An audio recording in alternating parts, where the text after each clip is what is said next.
Self-made life shit. Let's get to it, man.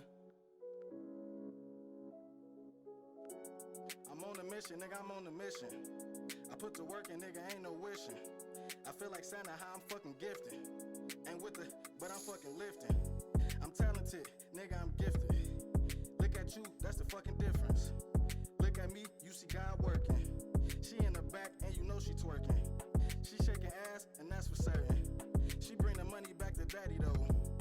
I'm in the Benz, was in the caddy, though. I done came up a long way. I done counted up a lot of cake.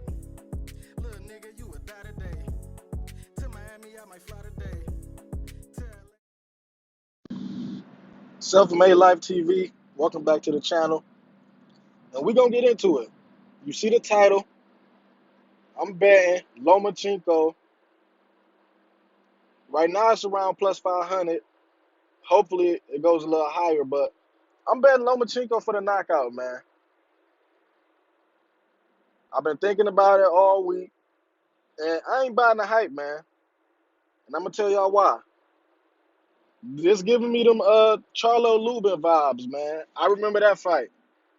And Lubin was getting all the media hype, fight hype, and showing a lot of videos of him. You know, a lot of the YouTube media was big on Lubin, and just looking at some of his highlights, some of his previous fights, I'm like, man, he really got a chance to beat Charlo. Now, good thing I didn't bet, but just as a fan, I was leaning towards Lubin that fight, and then to just see how things went. Not saying Lopez and Lomachenko gonna end up like that, but just seeing that it wasn't a lucky punch Charlo hit Lubin with. That's a studying. That's game feel. He knew Lubin moved a certain way. Of course, it's a punch that he worked on, but he knew Lubin left openings. And just so happened he seen the opening, what, 10, 15 seconds in the fight? I think the knockout was under 10, but long story short is I'm going with the experience, man. I got Lomachenko. Just too much experience. He already took a loss, so he really not gonna take another one unless he get like an actual loss that is undeniable. So we got that. We got the experience, resume, and just like I like Lopez, but one thing we gotta realize, man, Top Rank know how to promote young fighters and they know how to build a brand. And just seeing Lopez fights, the flipping and all that, that's when I kind of first got wind on him on ESPN. But I don't really see that special with Lopez. I like him.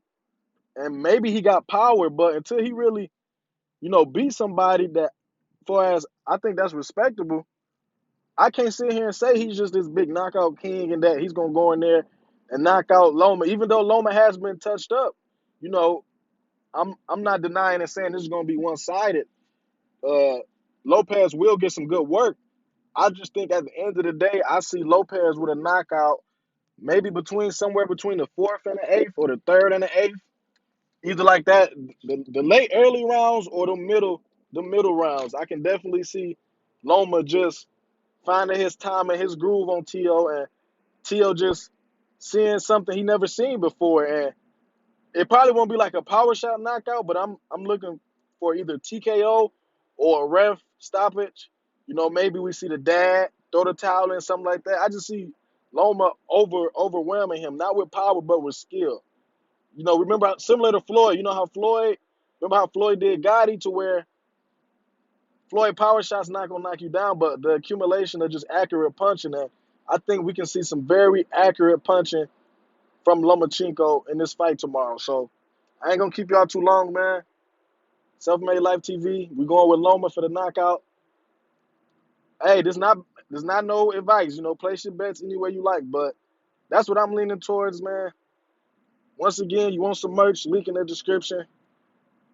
Selfmadelyfe.com. To the next one.